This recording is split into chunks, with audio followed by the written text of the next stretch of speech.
पुराने दिन याद आ जाते हैं कि हम 26 जनवरी के दिन भी बनारस में प्रोग्राम कर रहे थे और आज 15 अगस्त के दिन भी मैं प्रोग्राम करने जा रहे हैं। ये हमारा सौभाग्य है, ये मेरा परम सौभाग्य है।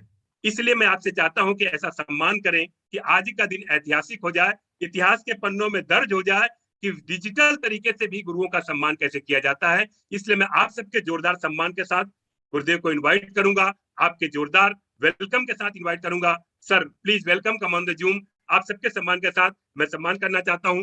Please welcome sir, come on the Zoom, आदरणीय Dinesh Chaudhary sir, please welcome. धन्यवाद अवधेश जी और सारे हमारे कोर लीडर और जितने भी हमारे सीनियर टेक्निकल अचीवर हैं, रॉयल्टी अचीवर हैं, लीडरशिप अचीवर हैं, या हमारे किसी भी वाइटल पिन पर हैं, या हमारे डिस्ट्रीब्यूटर हैं, या हमारे बीच आज कुछ नई ऑडियंस होगी जो किसी के रेफरेंस से आज इस प्रोग्राम को सुनने आए। और जैसा भी अवधेश जी ने कहा, प्राण गीत को हम ये कहते हैं इसको सुनना ही नहीं चाहिए, इसको अंदर उतार लेना चाहिए। प्राण गीत लाइन नहीं, हम तो एक एक शब्द बोलते हैं। अगर प्राण गीत का एक एक शब्द हमारे अंदर उतर जाए तो हमारा सारा विजन क्लियर हो जाए। और ये योग की बात है कि आपको पता है एक संडे छोड़ के एक संडे हम प्रोग्राम करते हैं, और एक संडे एलडीपी रहता है हमारा, और एक संडे हमारा प्रोग्राम रहता है। और ये योग से आज का संडे 15 अगस्त आया, पता नहीं क्या प्लानिंग होगी ऊपर वाले की। और इसीलिए आज इस का जो टाइटल का नाम है कि स्वतंत्रता दिवस पर हम कैसे स्वतंत्र हों, तो इसके ऊपर हम आज बात करने वाले हैं आप सबसे। और इस स्क्रीन नजर आ रही है अवधेश जी? जी सर, आ रही है। ओके,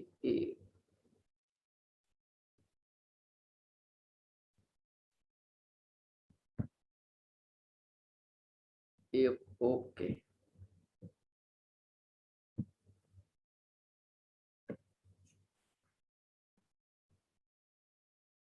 आज का जो हमारा टाइटल है, स्वतंत्रता दिवस पर कैसे पाए स्वतंत्रता। और ये शायद 15 अगस्त नहीं होता तो इस टाइटल पे बात नहीं हो पाती। तो सबसे पहले आप सबको स्वतंत्रता दिवस की बहुत बहुत शुभकामनाएं, बधाई हो। लेकिन आज जो हम बात करने वाले, हो सकता है हमारी भावना नहीं है किसी की भावना को ठेस पहुंचाना, बस हमारा उद्देश्य है आप किसी भी तरह जाग जाओ। और ये शायद आज का संडे इसीलिए आना था कि वो सारी चीजों से आप अवगत हों कि हमें कहाँ होना चाहिए था और हम कहाँ हैं। हमारे लिए, जैसा भी अवधेश जी ने कहा कि कितने लोगों ने इस देश को स्वतंत्र कराने के लिए अपना बलिदान दिया, नाम नहीं गिन सकते हम, इतने लोग हैं। ये देश आपसे उस तरह का बलिदान नहीं मांगता, ये देश आपसे अब डिफरेंट बलिदान मांगता है। और वो एक ऐसा बलिदान है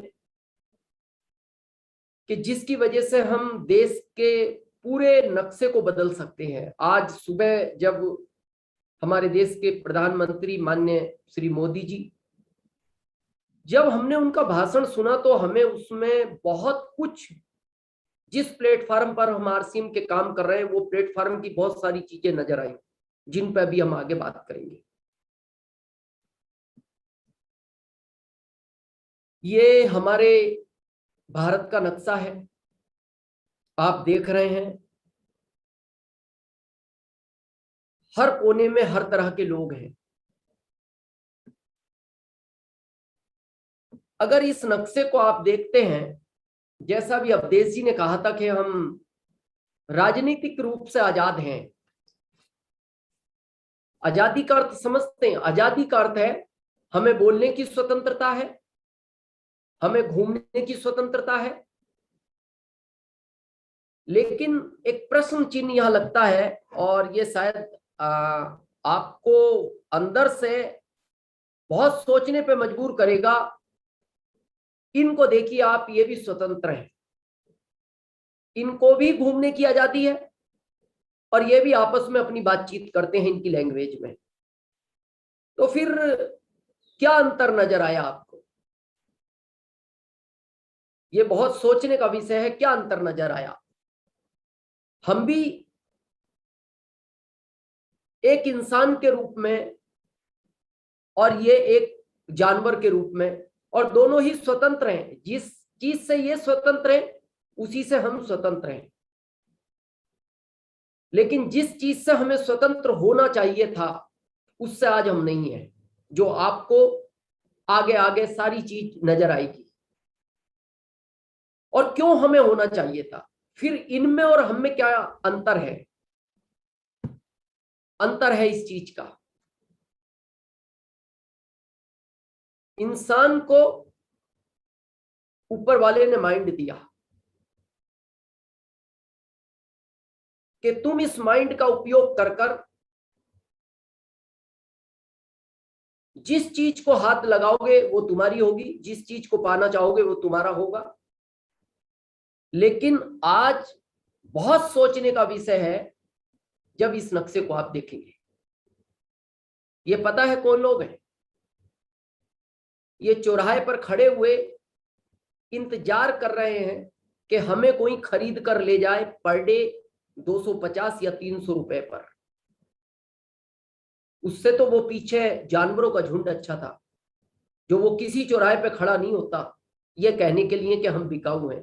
अरे हमारे यहाँ सब्जियां खरीदी जाती हैं, प्रोडक्ट खरीदा जाता है, लेकिन ऐसी संख्या ये एक चौराहे की नहीं है। इंडिया के किसी भी शहर में आप चले जाओ, इंडिया की हर सिटी में हर चौराहे पे ये स्थिति है। जो ये लोग ये कह रहे हैं कि हम बिकने के लिए तैयार हैं, 250 रुपए 300 रुपए पर डे। फिर हमने पिछली पिक्चर देखी, क्यों दिया फिर उसने हमें माइंड? ये बहुत सोचने का विषय है। यानी कहने का मतलब यह है कि हम हर चीज से आजाद हैं, लेकिन हम आर्थिक रूप से आजाद नहीं हैं।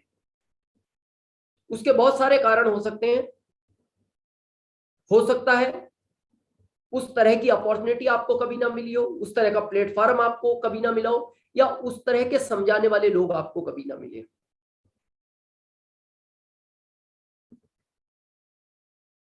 हमने अपने माइंड का ये यूज किया। जो आजाद थे जानवर, हमने उनको कैद कर दिया। हमने अपने आप को आजाद नहीं किया। बहुत सोचने का विषय है ये, और आज हमारा उद्देश्य भी यही है। टॉपिक शायद इसीलिए आया है कि शायद हम जितने भी लोग इंडिया से आज सुन रहे हैं, हम में से कुछ जग जाएं और शायद उस समाज को हम जगा सकें। हमने जो आजाद था उसको कैद कर दिया और उस जगह अपने दिमाग का यूज किया।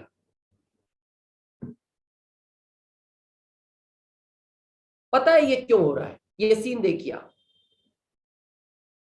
क्योंकि हमारे यहां व्यक्ति अपना ट्रैक नहीं बदलना चाहता। ये बेटा खेत में काम कर रहा है, क्यों कर रहा है? क्योंकि इसके पिताजी करते थे। ये पिताजी क्यों करते हैं? क्योंकि इनके पिताजी करते थे। और इसीलिए हम राजनीतिक रूप से आजाद हैं, आर्थिक रूप से आजाद इसीलिए नहीं है क्योंकि हम अपने ट्रैक को बदलना ही नहीं चाहते। हम उसी ट्रैक पे काम कर रहे हैं जिस ट्रैक पे हमारे पूर्वज काम कर रहे हैं। अगर हमारे, आप देखना, जिस परिवार में जॉब में ज्यादा लोग हैं उस परिवार में बच्चा भी जॉब में जाना चाहता है। आप देखना, जिस परिवार में व्यापार में उनके माता पिता है, बच्चा भी फिर व्यापार लाइन में जाना चाहता है। अगर खेती में है तो वो खेती लाइन में जाना चाहता है। अभी जैसे पिछले चौराहे पे हमने देखा, एक वो बहुत बड़ा वर्ग है भारत का। क्यों है वो लोग? क्योंकि उन्होंने अपने माता पिता को भी देखा है, मॉर्निंग उस चौराहे पे खड़े होते थे। वो उस समय हो सकता है कीमत 50-100 रुपए पर डे हो, आज 300 है, इसीलिए वो भी खड़े हैं। जब तक हम ट्रैक नहीं बदलेंगे, जॉब एक ट्रैक है, जॉब को हम बुरा नहीं मानते, लेकिन हमें समझना पड़ेगा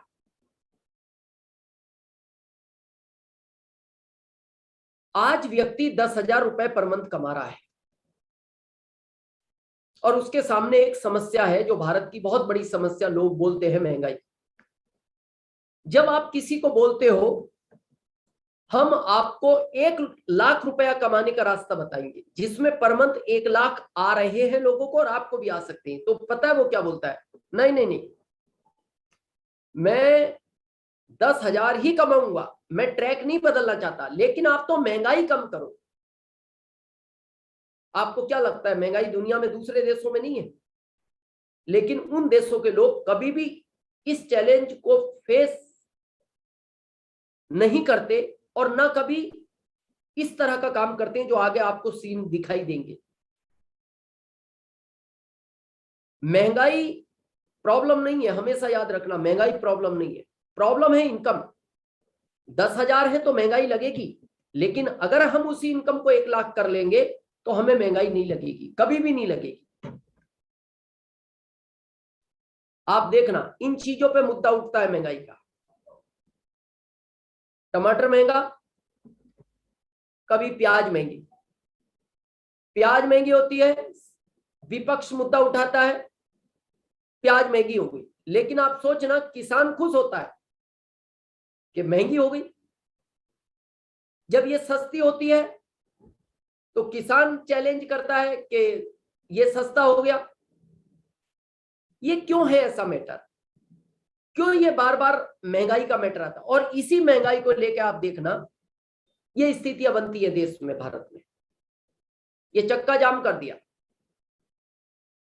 इनको नहीं पता क्या नुकसान होगा,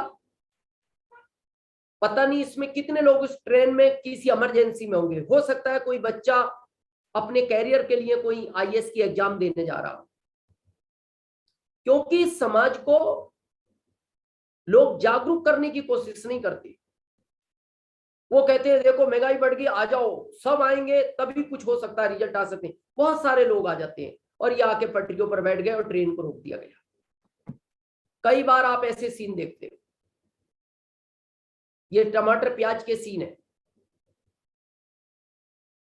महंगाई बढ़ गई, इन्होंने हाईवे जाम कर दिया, कितना नुकसान हुआ।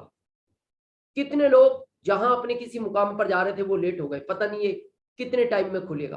कभी कभी 2 घंटे होता है, कभी 5 घंटे होता है, कभी कभी ये पूरे दिन हो जाता है, कई बार तो ये 2-2 दिन तक होता है। और आप देखते हैं हाईवे पे कई किलोमीटर का लंबे ट्रैफिक की जाम हो जाती है। हो सकता है इसमें कोई ऐसा पेशेंट हो जो बीमार हो, अपने इलाज के लिए कहीं जा रहा है। बहुत समझने की चीजें हैं ये। एक फोटो आप ये देख रहे हैं, आपको क्या लगता है? इनसे कभी पूछना, कभी भी पूछना, आपको टमाटर प्याज महंगे लगते हैं? क्या उत्तर मिलेगा? नहीं। क्यों? ये भी तो भारत में रह रहे हैं, और जो जो ट्रेन को रोक रहे हैं वो भी भारत में रह रहे हैं, जो बसों को रोक रहे हैं वो भी भारत में रह रहे हैं, और ये भी भारत में रह रहे हैं।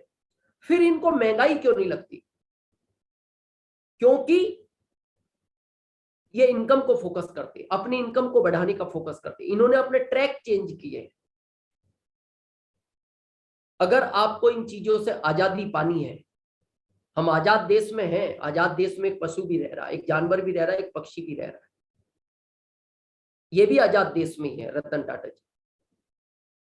तो हमें अपनी इनकम को जनरेट करना होगा, उसकी हम आगे बात करेंगे। क्या स्कोप है, क्या प्लेटफॉर्म है, ये बहुत इंपॉर्टेंट पार्ट है। टाइम और मनी, बहुत लोग पैसे को कीमत मानते हैं, बहुत लोग टाइम को कीमत मानते हैं, लेकिन इसमें सबसे कीमती चीज है टाइम। क्योंकि समय से पैसा बनाया जा सकता है, पैसे से समय नहीं बनाया जा सकता। जिस पिक्चर को आपने देखा,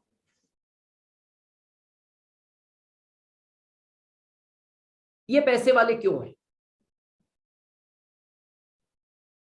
इनके पास टाइम की बहुत वैल्यू है। आप जानते हैं आदमी पैसा क्यों इकट्ठा करता है? आप किसी से भी पूछो पैसा क्यों इकट्ठा कर रहे हैं, वो एक ही बात बोलता है, मेरा परिवार है, मेरी पत्नी है, मेरे बच्चे हैं। इस चीज के लिए आदमी पैसे को इकट्ठा करता है, जबकि उसकी स्वयं की आवश्यकता ज्यादा नहीं है। आज हमारे बीच बहुत सारे सीनियर हैं, अभी मोहम्मद मुश्ताक जी हमें दिख रहे हैं, गवर्नमेंट जॉब में है, शायद 70-75 जो भी उनको सैलरी देती हो गवर्नमेंट, उनका 75,000 का खर्च कोई है पर मंथ, उनका शायद 10-15,000 का पर मंथ होगा। तो इसका मतलब अगर 75,000 ले रहे, 15,000 का खर्च है, तो 60,000 तो एक्स्ट्रा ही ले रहे हैं ना, लेने नहीं चाहिए वैसे। और शायद गवर्नमेंट भी इसीलिए घाटे में चलती है। मतलब एक आदमी जब काम कर रहा है, उसकी जरूरत 15,000 की है, तो वो 75,000 क्यों ले रहा है?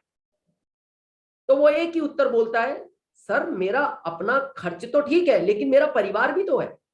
लेकिन आपको सुन के आश्चर्य होगा कि जिस पिक्चर को आप देख रहे हो, इन्होंने शादी नहीं की और इतना बड़ा एम्पायर खड़ा किया। तो इनको पूछा गया एक इंटरव्यू में कि आपने इतना बड़ा एम्पायर खड़ा किया और जिस काम के लिए आपने एम्पायर खड़ा किया वो काम तो आपने किया नहीं। तो इन्होंने बहुत सटीक जवाब दिया एक लाइन में कि मैं अपने काम में इतना व्यस्त था कि मेरे को सोचने का टाइम नहीं मिला कि शादी भी करनी पड़ती है। इसलिए टाइम बहुत इंपॉर्टेंट है और ये टाइम निकलता जा रहा है और इसकी इंडिया का व्यक्ति वैल्यू नहीं करता। ये स्थिति है। ये देखिए, ये आपको शायद हर चौराहे पे पिक्चर नजर आई। इनके पास टाइम ही टाइम है और ये आर्थिक रूप से आजाद नहीं है। और यही लोग ट्रेनों के आगे खड़े हो जाते हैं, यही लोग हाईवे को बंद कर देते हैं और ये यही बोलते हैं टमाटर प्याज आप सस्ते करो, इनको कहो इनकम कमाने का जरिया बताएं। नो, लेकिन समय बदल रहा है, देश बदल रहा है, दुनिया बदल रही है और आज हमें बदलने की आवश्यकता है। और हमें नहीं, हमें समाज को बदलने की आवश्यकता है। शायद आज हम आरसीएम के माध्यम से एक ऐसे प्लेटफॉर्म पर हैं कि हम देश की दिशा और दशा दोनों को बदलने की ताकत रखते हैं। बस थोड़ा सा कमिटमेंट हम लोगों को करना पड़ेगा और हम भी इस श्रेणी में आ सकते हैं। ये समय की पुकार है, ये पहले नहीं था। हमेशा हम सुनते हैं, पूर्वजों से सुनते हैं, परिवर्तन ही संसार का नियम है। और अगर इसको एक्सेप्ट हमने किया तो आज डायरेक्ट सेलिंग मेथड यही एक ऐसा सिस्टम है आज देश के लिए जो आर्थिक रूप से आजादी दिला सकता है। और ये नहीं मिली, इसका कारण सोचना कि जो लोग आगे बढ़ भी गए, तो आपको क्या लगता है जो लोग आगे नहीं बढ़ेंगे उनको चैलेंज आएगा, वो कहीं ना कहीं उस व्यक्ति को चैलेंज करेंगे जो आगे बढ़ रहा है। यानी हमें समाज की सोच को चेंज करना पड़ेगा धीरे धीरे। कई कंट्रियों में आप देखते हैं ना, लोग लोगों पर अत्याचार करते हैं, जब उनको कुछ अधिकार नहीं मिलता तो वो लोगों पर ही अत्याचार करते हैं। तो हमारे पास ये बहुत सुनहरा मौका है इस देश को बदलने का और एक ही सिस्टम है डायरेक्ट सेलिंग, जो इस देश की तकदीर और तस्वीर दोनों को बदलने की ताकत रखता है। सभी के लिए एक बेहतर जीवन बना सकता है। ये एक ऐसा प्लेटफॉर्म है जहां अभी बात कर रहे थे अवधेश जी के प्राण गीत को अगर एक एक शब्द आप सुनोगे ना तो आपको पता लगेगा ये क्या क्या चेंज करने की ताकत रखता है। ये एक शब्द है, आप जब इस डायरेक्ट सेलिंग का प्लान देखते हो तो इसमें एक शब्द आता है कि ये बीच वाले लोगों को हटा सकता है। और यही बीच का जो आप देख रहे हो ये रेड है। रेड हमेशा बोला जाता है खतरे का। अब ये पता नहीं, स्लाइड जिसने भी बनाई हमें नहीं पता, ये तो अब देख के नजर आ रही है बीच में ये खतरा है। अब इसमें चंद लोग आगे बढ़ते जा रहे हैं, लेकिन एक बहुत बड़ा हिस्सा जो आपने चौराहों पे देखा, हर चौराहे पे ये बैक होता जा रहा है। और ये बैक होगा तो ये कहीं ना कहीं इस हिस्से को नुकसान तो देगा आने वाले टाइम में। हो सकता है 20 साल बाद दे, 50 साल बाद दे, लेकिन ये नुकसान देगा। हमें उनके डायरेक्शन को चेंज करना है। अब ये क्या हो रहा है ये बीच का छोटा हिस्सा है, पास का बड़ा हिस्सा है, और इस हिस्से की वजह से स्थिति ये बन रही है, बहुत कम लोगों के पास, चंद लोगों के पास ये स्थिति है, क्योंकि एक वो पुराना सिस्टम है जिसको हम ट्रेडिशनल बिजनेस बोलते हैं, वो आपकी जब अप्लायंस आप समझेंगे आपको बहुत क्लियर होगा। अब इस घर में भले ही 3 व्यक्ति रह रहे हैं, इतने बड़े घर की आवश्यकता नहीं थी, 3 कारों की आवश्यकता नहीं थी, लेकिन इनके पास पैसा ही इतना आ रहा है कि फिर ये क्या करेंगे। इन्होंने बड़ी बड़ी कारें खरीद ली, बड़े घर खरीद लिए, इनके बच्चे आज विदेशों में पढ़ रहे हैं, इनकी पत्नियों के पास आज गहनों की ये स्थिति है। ये बस वही छोटा सा सेक्टर है। डायरेक्ट सेलिंग मेथड ने कुछ नहीं किया, डायरेक्ट सेलिंग मेथड ने बस इस बीच वाली कड़ी को हटाया है, जो छोटी कड़ी है, क्योंकि बड़ी कड़ी तो आप और हम हैं, ये 80% जनसंख्या है। उस बड़ी कड़ी के कारण ये चंद लोगों के पास इस तरह की सुविधाएं हैं, वो कड़ी हटती है तो वह सारी चीजें आप और हमको मिल सकती है। यह हमारा नहीं, ये भारत सरकार का मानना है, ये एक्सपर्ट लोगों का मानना है, जो डायरेक्ट सेलिंग मेथड की एक अच्छी नॉलेज रखते हैं उन लोगों का मानना है कि 2021 में इंडिया अभी ग्रो कर रहा है। अभी इसने अपना जो पायदान है ना वो बड़ा किया है डीएसएम के अंदर। एक्सपर्ट लोगों का कहना है कि कुछ समय बाद डायरेक्ट सेलिंग में इंडिया का 65,000 करोड़ का व्यापार होने वाला है, जो अभी बहुत कम है। पूरी दुनिया भारत को उस निगाह से देख रही है, यहां स्कोप है। पता है क्यों? यहां यंग जनरेशन ज्यादा है, और आप देखते हो यंग के ड्रीम बहुत बड़े होते हैं, और ड्रीम पूरा करने का यही एक माध्यम है डायरेक्ट सेलिंग। आप सोचो 65,000 करोड़ का और व्यापार होगा, हम करें ना करें, आप करें ना करें, ये व्यापार होगा, क्योंकि जो सिस्टम बना है, एक बहुत सिंपल रूल है। आप देखते हो जब एक स्टेशन से ट्रेन अपने टाइम पे छूटती है तो वो ये चिंता नहीं करती कि मेरी पैसेंजर कंप्लीट हुई या नहीं हुई, बैठे या नहीं बैठे। उसका काम है वो अपने टाइम पे उस स्टेशन को छोड़ देती है। मान लो दिल्ली से बॉम्बे, वो चिंता नहीं करती कि कितने लोग बैठे, उसको पता है यहां नहीं बैठे अगले स्टेशन बैठेंगे, वहां भी कुछ उतर गए तो अगले स्टेशन और ज्यादा बैठ जाएंगे, और वो अपना बॉम्बे का यात्रा पूरी करती है। कहने का मतलब है इंडिया ये 65,000 करोड़ का व्यापार डायरेक्ट सेलिंग मेथड में करेगा। हम कितना करेंगे ये हमारे ऊपर है, या हम करना चाहते हैं या नहीं करना चाहते ये हमारे ऊपर है, लेकिन ये सिस्टम उस काम को करेगा।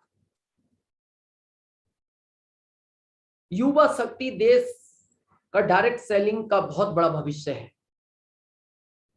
कहना नहीं चाहिए, आज आपको पता है जॉबों से बाहर निकाला जा रहा है। इस महामारी में कई करोड़ लोगों को जॉब से बाहर निकाल दिया गया। आज माननीय मोदी जी ने एक बात कही और युवा शक्ति पे उन्होंने कही कि ये देश 25 साल बाद, उन्होंने ये भी कहा कोई भी प्रधानमंत्री रहेंगे लेकिन 25 साल बाद इस देश को आगे ले जाने में अगर किसी का बड़ा रोल रहेगा तो वो युवा शक्ति का रहेगा। और उन्होंने एक लाइन और कही आज कि अब युवा शक्ति को अपने पैरों पर खड़ा होना चाहिए, वो किसी का इंतजार ना करे। आज इस महामारी में लोग इन्वेस्टमेंट करते हुए डर रहे हैं। चाहता हर व्यक्ति है मैं कोई व्यापार करूं, लेकिन उसको लगता है कि इस महामारी में पता नहीं कितने लोग अरबपति से लखपति हो गए, करोड़ भी नहीं अरबपति से लखपति हो गए, तो उसको लगता है मेरे पास तो थोड़ा सा पैसा है, कहीं बिल्कुल ही खत्म ना हो जाए। वो आज एक सुरक्षित सिस्टम की तलाश में है, इंतजार कर रहे हैं, बस हमें उनको एक दिशा देनी है, और वो भी सही डायरेक्शन की दिशा देनी है। ये देखिए आप, बहुत इंपॉर्टेंट फैक्टर है ये। आज माननीय मोदी जी ने एक बात कही, अगर सुना हो आप लोगों ने, बेटियों के लिए स्पेशल उन्होंने कही इस ओलंपिक में बेटियों का बहुत बड़ा रोल रहा। फिर उन्होंने एक चीज और कही कि बहुत सारी बेटियां मेरे को पत्र लिखती थी कि सैनिक स्कूल में हम क्यों नहीं पढ़ सकते। बोले फिर गवर्नमेंट के माइंड में विचार आया और बोले इस साल हमने कानून में कर दिया है, मिजोरम या कहीं का उन्होंने जिक्र किया कि वहां पहली बार हमने बेटियों को, बेटों को नहीं, ओनली बेटियों को अनुमति दी। और अभी उन्होंने कानून में कर दिया कि अब कोई भी बेटी इंडिया के किसी भी सैनिक स्कूल में पढ़ सकती है। और दूसरी उन्होंने बहुत इंपॉर्टेंट लाइन कही, वहीं आज हमने कहा ना कि माननीय श्री मोदी जी ने आज वो जो बात कर रहे थे, हमें ऐसा लग रहा था कि कहीं ना कहीं इनको डायरेक्ट सेलिंग मेथड का और आरसीएम का प्लेटफॉर्म से इनको लग रहा है कि ये देश इसी से आगे बढ़ेगा। उन्होंने कहा कि अब भारत को जरूरत है कि बेटियां बेटों के साथ कंधा मिला के चले। और आपको पता है इस सिस्टम के अंदर जब से बेटियों ने भागीदारी शुरू की है, और आप देखते हो यहां बहुत सारे हमारे कोर लीडर बैठे हुए हैं, कि जिस फैमिली में महिलाएं इन्वॉल्व हैं वहां आरसीएम का अलग रूप है, अलग पीने हैं। जहां फैमिली इन्वॉल्व नहीं है वहां अलग रूप है। और अभी इस महामारी में बहुत सारी बेटियों ने हमारे इन्वॉल्वमेंट ली है इस एक साल के अंदर, और आप इसका एग्जाम्पल सितंबर के अंदर देखेंगे। छोटी छोटी बेटियां आपको लीडरशिप और रॉयल्टी के रूप में दिखाई देंगी एक साल की मेहनत में। और उसमें सबसे बड़ा काम जो आप हमारे पीछे देख रहे हैं, हमसे बहुत लोग बोलते हैं कि सर आप कहीं और अच्छी जगह भी मीटिंग कर सकते हैं। हम कर सकते हैं, बहुत सारे स्पेस हैं, लेकिन हम यहाँ क्यों करते हैं? पीछे हमारे डिस्प्ले वॉल है। इस सिस्टम में अगर फैमिली को इन्वॉल्व करना है और बहुत बड़ा काम करना है तो ये एक बहुत बड़े टूल के रूप में काम करेगा आपका डिस्प्ले वॉल। जिन फैमिलियों में डिस्प्ले वॉल शुरू हो गया है उन फैमिलियों का बिजनेस बहुत गति के साथ बढ़ने लगा है। ये जो अभी हमने बेटियों का जिक्र किया ना, वो बेटियां आगे बढ़ रही हैं जिन्होंने डिस्प्ले वॉल पे काम किया और अपने ग्रुप में डिस्प्ले वॉल पे काम कराया। तो डीएसएम की भी आज की पुकार है, जितने यहाँ हमारे सीनियर हैं, जितने डिस्ट्रीब्यूटर हैं, आपको भी एक ही रिक्वेस्ट है, आप बेटियों को इन्वॉल्व करें। यहाँ बेटियों का एक शब्द दिया गया है, बेटियों के बढ़ते कदम। उसमें एज का कोई फैक्टर नहीं है, वो 60 एज हो, 50 एज हो, 40 हो, 30 हो, 20 हो, बस वो शब्द है बेटी।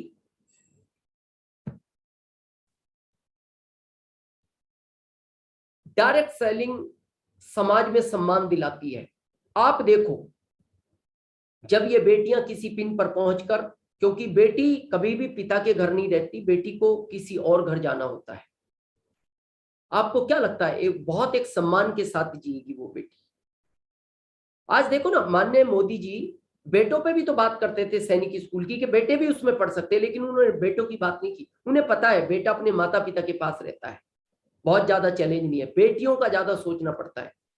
तो उन्होंने कहा हो सकता है बेटियां उस जगह पढ़ के अच्छा एक टैलेंट लेकर, उन्होंने ओलंपिक का जिक्र किया और आप हम सब ने देखा कि हमारे देश को बहुत बड़ा सम्मान ओलंपिक में बेटियों की वजह से मिला। डायरेक्ट सेलिंग मेथड में भी बहुत बड़ा सम्मान ये बेटियां हमें समाज में दिला सकती हैं। बहुत पावरफुल स्लोगन है ये, स्वस्थ भारत,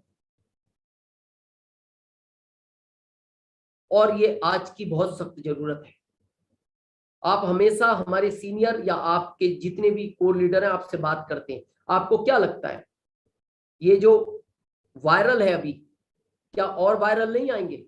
बहुत सारे वायरल आएंगे, लेकिन हम उन वायरलों से अगर बचा सकते हैं तो इस सिस्टम के जो हमारे प्रोडक्ट हैं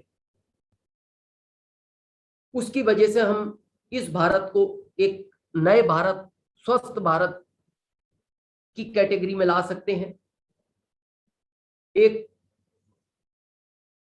ऐसा भारत जिसकी कल्पना पूरी दुनिया सोच रही है और जिसके बारे में कह चुके हैं लोग कि आने वाले समय में ये भारत एक अलग तरह का भारत होगा और जिसमें डायरेक्ट सेलिंग मेथड का बहुत बड़ा रोल होगा।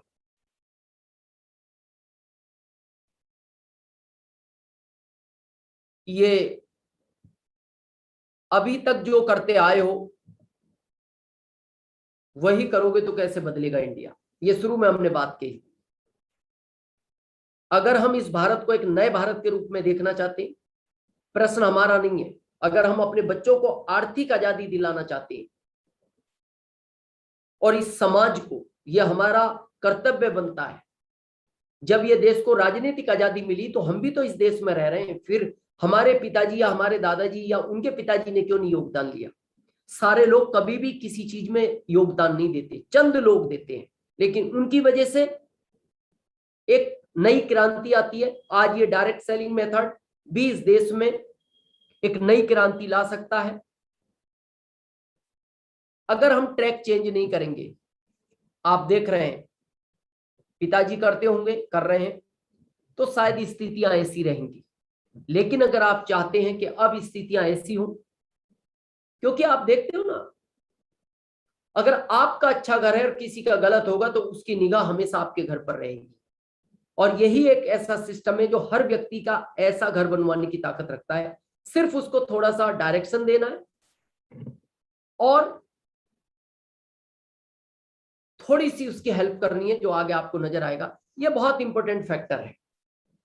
आपको क्या लगता है, आप सब सीनियर अपनी अपनी फिजिकल मीटिंग भी कर रहे हैं, डिजिटल मीटिंग भी कर रहे हैं, लेकिन फिर भी बहुत लोग विचार करते हैं, इंतजार करते हैं।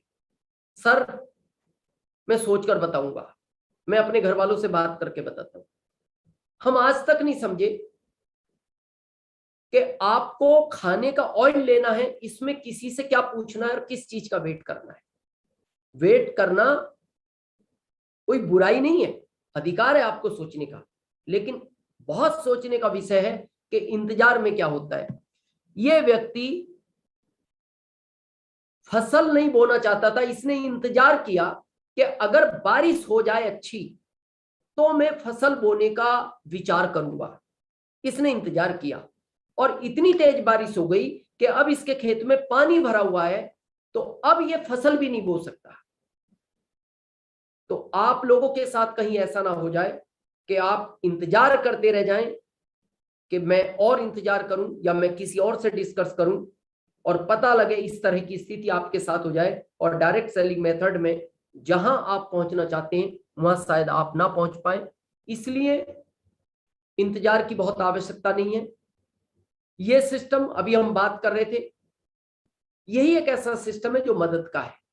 और जब हम किसी की मदद करते हैं, कोई मदद करना नहीं चाहता और करता भी नहीं, लेकिन यह सिस्टम बोलता है कि जब तक आप मदद नहीं करोगे तब तक आप आगे नहीं जा सकते।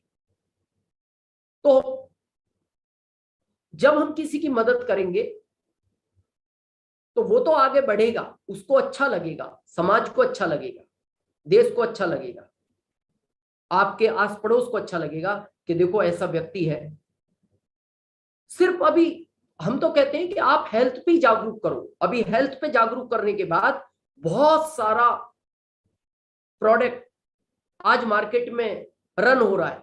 आज हमारी बात हो रही थी, हमारे एक बहुत सीनियर रॉयल्टी अचीवर हैं जो भीलवाड़ा के नजदीक रहते हैं। उन्होंने कहा sir per day RCM world से पर डे 80 से 100 ट्रक निकलते हैं प्रोडक्ट लेके इंडिया के कोने में, पर डे 100 एवरेज। एक ट्रक में 20 से 25 लाख का प्रोडक्ट रहता है। आप सोचो कितने करोड़ का प्रोडक्ट डेली इंडिया में जा रहा है। इसका मतलब जा रहा है, लोग जागरूक हो रहे हैं। अब हमें भी जागरूक होना है और लोगों को जागरूक करने की आवश्यकता है। ये बहुत इंपॉर्टेंट है। और स्पेशल सीनियरों से कहना चाहेंगे, जितने भी हमारे वाइटल पिन अचीवर हैं या उसके अबाव हैं, लीडरशिप है, रॉयल्टी है, टेक्निकल है, या हमारे एक्टिव डिस्ट्रीब्यूटर है, आप प्रत्येक माह, हम अभी इस सिस्टम से अलग की बात करते हैं, जहां भी आदमी अपना काम कर रहा है, प्राइवेट जॉब, गवर्नमेंट जॉब, प्रत्येक माह की 1 तारीख को उसको ये सैलरी मिलती है। तो आपको क्या लगता है, वो सैलरी लेने के बाद 5 दिन जॉब पे नहीं जाता? 5 दिन वो घर इंतजार करता है कि अभी सैलरी आ गई, थोड़ा बच्चों को घुमा के लाऊं, थोड़ा पैसे को खर्च कर लूं, फिर मैं जाना शुरू करूंगा? जवाब आएगा नहीं। वो सैलरी भी जिस दिन लेता है उसके अगले दिन से फिर वो उसी कमिटमेंट के साथ, उसी टाइम के साथ अपनी जॉब पे जाता है। सेकंड, इसने पूरे महीने व्यापार किया, पैसा कमाया, आपको क्या लगता है ये 1 तारीख को शॉप नहीं खोलता, 5 दिन शॉप नहीं खोलता? चलो बच्चों मैं तुम्हें घुमा के लाता हूं, अभी पिछले महीने पैसा कमा लिया, अभी 4-5 दिन घूम के आते हैं, ये अगले दिन टाइम पे ही शॉप खोलता है। लेकिन यहां जैसे ही आपका बिजनेस लॉक हुआ 31 तारीख को या 30 तारीख को, 5-7 दिन तो व्यक्ति बिल्कुल एकदम कंफर्ट जोन में रहता है, प्रोडक्ट की परचेसिंग करने भी नहीं जाता। डायमंड क्लब भी वो 10 के पहले देखता है, अब 10 तारीख आने वाली है, डायमंड क्लब कर लूं अपना। ये इंतजार का टाइम नहीं है। 65,000 करोड़ का व्यापार इंडिया में होने वाला है, ये इंतजार का टाइम नहीं है। जिस तरह आप अपना जो भी पहला व्यापार, जो भी जॉब, जिस कमिटमेंट के साथ करते हो, और वो पूरी लाइफ करना है। इसको आपको क्या लगता है ये दुकान 20 साल खोलेगा? जब तक इसका शरीर काम करेगा ये दुकान खोलेगा, फिर इसके बच्चे खोलेंगे। ये सिस्टम बोलता है 5 साल बिल्कुल सीरियस और ईमानदारी के साथ काम कर लो, उसी कमिटमेंट के साथ। शायद इसको तो दुकान इसको भी खोलनी पड़ेगी, इसके बच्चों को भी, आपकी 7 पीढ़ियों को कोई काम नहीं करना पड़ेगा, ये सिस्टम बोलता है। और ऐसे प्रूफ हमारे इंडिया में डीएसएम के अंदर है। आज माननीय मोदी जी ने इस बात का भी जिक्र किया, आत्मनिर्भर भारत, और ये बना रहा है हमारे सिस्टम, आज इस भारत को आत्मनिर्भर भारत बना रहा है। अब ये जो आप लोगों देख रहे हैं, डायरेक्ट सेलिंग मेथड के नाम पे बहुत सारी कंपनियां हैं, और कुछ समय में बहुत अच्छी न्यूज आपको मिलेगी, गवर्नमेंट उसके ऊपर काम कर रही है। जो एथिकल लीगल कंपनियां हैं वो ही बचेंगी, बाकी सारी कंपनियों पे बहुत जल्दी ये सारी चीजें आपको देखने को मिलेंगी। अब प्रश्न आता है, बहुत सारी कंपनियां हैं तो आरसीएम ही क्यों करना चाहिए? बहुत ध्यान से सुनना और ये चीज आपको समझ में आएगी। आरसीएम ही एक बेस्ट प्लेटफॉर्म क्यों है डायरेक्ट सेलिंग मेथड में इंडिया के लिए?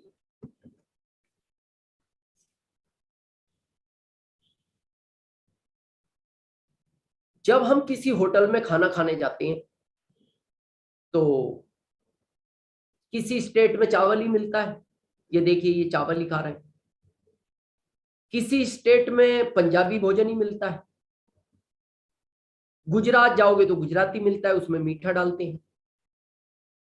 ज्यादातर रेस्टोरेंट ऐसे होते हैं जहां आप अपनी पसंद से जो आप मंगाना चाहते हो वो आएगा, और कुछ चीजें वहां नहीं भी मिलती। लेकिन आपने देखा होगा, ये होता तो कम है, लेकिन कुछ रेस्टोरेंट थाली सिस्टम होते हैं। तो जो समझदार लोग होते हैं वो ये कहते हैं अपन तो थाली ले लो। क्यों? बोले सब कुछ मिल जाएगा, ना अलग से पापड़ मंगाने की जरूरत है, ना सलाद की, ना दही की, ना सब्जी की, ना दाल की, हर तरह की मिठाई, श्रीखंड, बोले सब मिल जाएगा थाली में। क्या समझे आप इससे? ये जो पहली फोटो आपने देखी है, ये आरसीएम को छोड़ के सारे डायरेक्ट सेलिंग मेथड है। किसी कंपनी में प्रोडक्ट है तो खाली हेल्थ का है, किसी कंपनी में प्रोडक्ट है तो खाली एक जूस ही है, किसी कंपनी में प्रोडक्ट है तो एलोवेरा ही बिक रहा है, किसी कंपनी में खाली तुलसी बिक रही है, किसी कंपनी में तो ऑनलाइन ही काम है उसमें, किसी कंपनी में तो एफएमसीजी है तो थोड़ा है, किसी कंपनी में केवल कपड़ा ही है। यानी वहां थाली नहीं है, कहीं चावल है तो कहीं चपाती है, तो कहीं मीठा खाना है, तो कहीं चरखा खाना है। लेकिन आरसीएम एक संपूर्ण थाली है जहां हर व्यक्ति के लिए हर व्यंजन है, हर कैटेगरी के लिए है, उसको जो पसंद हो। जैसे थाली का सिस्टम पता क्या होता है, भर पेट खाओ। ये पिछले वाले में भर पेट नहीं है, जितना ऑर्डर दोगे सबका पैसा लगता है। थाली वाला बोलता है जितना खाना हो खाओ, 110 रुपए फिक्स है। चपाती ज्यादा मंगानी है चपाती मंगा लो, पूरी पसंद नहीं है पूरी मत मंगाओ, पापड़ खा लिया दोबारा पापड़ मंगा लो, सब्जी खत्म होगी सब्जी, वहां सब्जी खत्म होगी तो दोबारा ऑर्डर दोगे पैसा लगेगा। आरसीएम ये थाली है, जो चाहिए हर व्यक्ति के लिए है। इसलिए आरसीएम इस भारत का नहीं, हम तो कहते हैं दुनिया का सबसे बेस्ट प्लेटफॉर्म है डीएसएम के अंदर। लेकिन कामयाबी कैसे मिलेगी, अभी आप देख रहे हैं इस आज ये शख्सियत बन गए नीरज जी चोपड़ा, गोल्ड मेडल दिलाया देश को। किसी भी चीज में कामयाबी के लिए अंदर डूबना पड़ता है। और हम हमेशा कहते हैं आरसीएम में पर डे, अभी पीछे हमारी कोर की मीटिंग थी, पर डे 25,000 ज्वाइनिंग होती हैं आरसीएम के अंदर, 25,000 पर डे। आपको क्या लगता है सब लोग डायमंड बनेंगे? नहीं। क्यों नहीं बनेंगे? प्लेटफॉर्म तो सबके लिए कॉमन है। आरसीएम में आने से आप डायमंड नहीं बनेंगे, आरसीएम जिस दिन आपके अंदर आ जाएगा उस दिन आप डायमंड बनेंगे। क्या आपको लगता है भाला इंडिया में और लोग नहीं फेंकते? क्या सोच कर गए होंगे नीरज चोपड़ा जी? जो लोग कामयाब नहीं होते वो सिर्फ अपना सोचते हैं। कुछ लोगों ने सोचा होगा भाला फेंकूंगा तो इतना पैसा तो मेरे को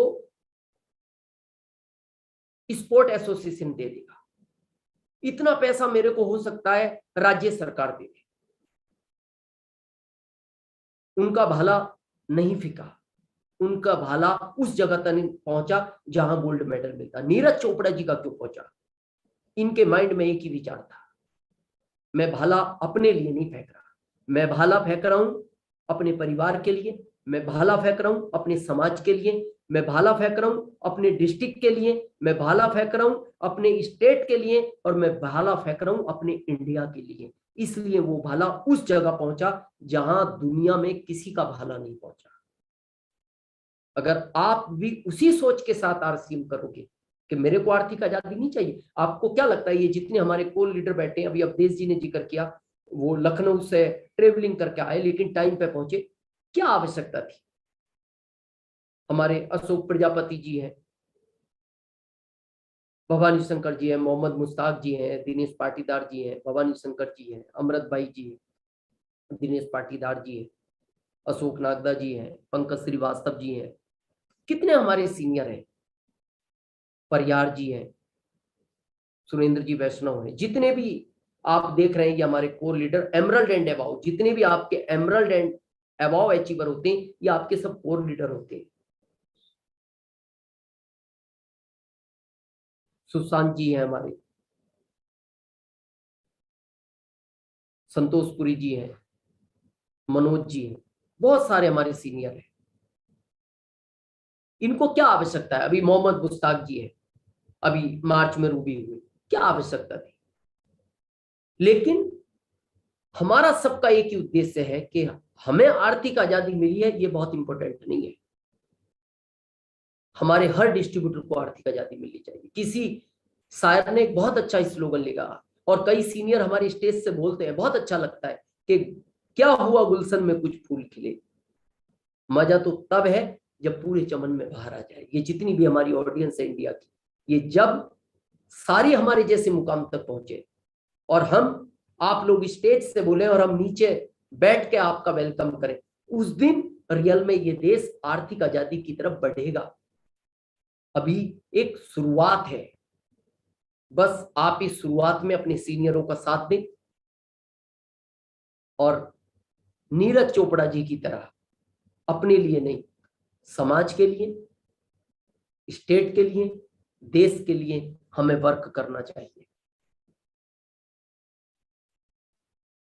आप कब कामयाब होंगे? लाइफ के किसी भी कोने में, चाहे नीरज चोपड़ा जी हो या आप हो। यह क्या है? ये बहुत अलग अलग तरह के आपके विचार आ रहे होंगे मन में। ये किसी को पता है क्या लग रहा होगा? कोई कहेगा ये एमडोनल है, कोई कह रहा होगा ये तेहरा है, कोई कह रहा होगा ये अगर ऐसा कर दो तो ये एम है, उल्टा कर दो तो ये ऐसा डब्ल्यू है, या आपके मन में विचार आ रहा होगा 1 और 3 है। हम कंफ्यूज हैं, हमारी लाइफ भी इसी तरह कंफ्यूज है। लेकिन अगर आपको इसको समझना है ये क्या है, तो अब आपको ये पिक्चर क्लियर होगी कि ये क्या है। अब आप एकदम बहुत कंफर्म बताएंगे ये क्या है। अब एक सटीक जवाब है, ये बी है। इस बी की पहचान कैसे हुई? क्योंकि इसके आसपास से पता लगा, क्योंकि इसके पास में ए और सी आ गया तो ये कंफर्म है ये बी है। आपकी जिंदगी में कामयाबी में सबसे बड़ा रोल, बहुत ध्यान रखना, ये आपके पास वाले लोगों का रहता है। आप किस तरह के लोगों के साथ ज्यादा टाइम बिताते हैं और वो किस सोच के लोग हैं, उसमें आपका परिवार भी हो सकता है। अगर परिवार को इन्वॉल्व नहीं करोगे, आपकी पत्नी का भी इस ए में रोल हो सकता है। अब उसका पॉजिटिव है या निगेटिव, ये आप पे निर्भर करता है। इसमें आपके ये रिश्तेदार भी हो सकते हैं, आपके वो अच्छे दोस्त भी हो सकते हैं, आपके वो पड़ोस भी हो सकता है। बस आपकी कामयाबी उस चीज पर निर्भर करती है कि कैसे लोगों के साथ आप अपना समय बिताते हो। ये जो हमारे कोर लीडर है ना, इनको पूछो आप, ये कभी भी उन लोगों से कभी कनेक्टिविटी में नहीं रहते जो हमेशा निगेटिव बात करते हैं, जो हमेशा निगेटिव सोचते हैं। ये या तो कामयाब लोगों में, या तो अपनी अपलाइनों से, या अच्छी बुकों के साथ, या अच्छे ऐसे प्रोग्रामों के साथ अटैच रहते हैं, या ये अच्छी कैसेट सुनने के साथ, या ये अपनी मीटिंग में किसी पॉजिटिव एटीट्यूड का जहां प्रोग्राम है उसके साथ अटैच रहते हैं। तो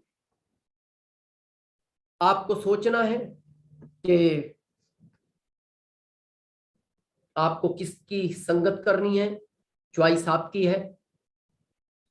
और अगले संडे रक्षाबंधन है, तो उसके अगले दिन रहेगा एलडीपी प्रोग्राम। एलडीपी प्रोग्राम का क्राइटेरिया होता है, उसका बिजनेस वॉल्यूम है, और वो आप अपनी अपलाइन से संपर्क कर सकते हैं।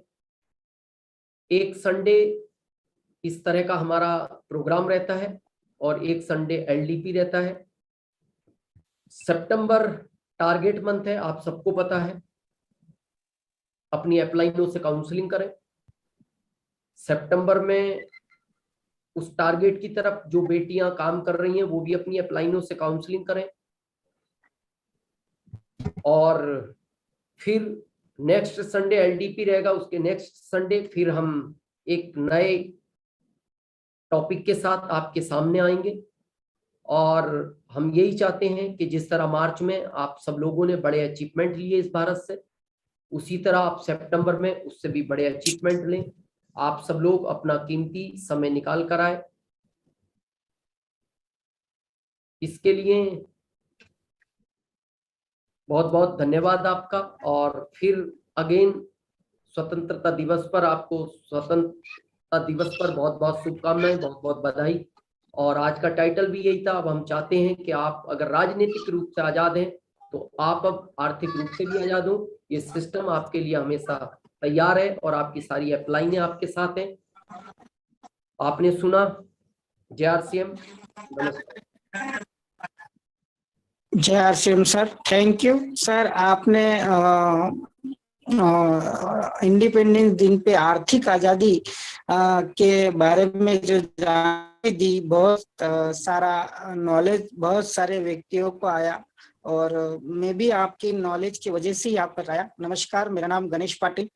इस बिजनेस से आज टेक्निकल अचीवर हूँ। उससे पहले सूरत, जो मेरी जन्मभूमि है, कर्मभूमि है, वहां रहा करते थे और सूरत से ही इस बिजनेस को स्टार्ट किया। और आज जितने भी साथी हमारे जो आए, वो टेक्निकल अचीवर हो, रॉयल्टी अचीवर हो, emerald and above and core group के सारे लोग, स्टार एमराल्ड, मेरे अपलाइन जोशी सर, अशोक भाई प्रजापति, और बहुत सारे ऐसे बहुत हमारे जो बड़े बड़े लीडर है जो इस व्यवस्था को और आज के दिन को सुन पाए, और बहुत सारा अनुभव आज सर के माध्यम से मिल पाया। आप सारे लोग यहाँ एकत्रित हुए, और सबसे बड़ी बात, आज स्वतंत्रता दिन था। स्वतंत्र दिन पे आर्थिक आजादी का इतना बड़ा मौका हमको मिल पाया, क्योंकि हर बोलते हैं ना, हर दिन एक इतिहास रच जाता है। और सर ने आज अपनी बातों से, अपने एजुकेशन से जो इतिहास रचा, और उसके अंदर हम सब लोग सहभागी हुए। आप सारे लोग यहाँ इस डिजिटल प्लेटफॉर्म पे आए, इसके लिए आप सारे लोगों का धन्यवाद देना चाहेंगे। और सर का खास करके कि सर ने आज इस इतिहासी दिन में मुझे भी मौका दिया कि मैं 2 शब्द आपको लास्ट में थैंक यू बोल पाऊँ। और धन्यवाद। और लीडर्स और टेक्निकल अबाउ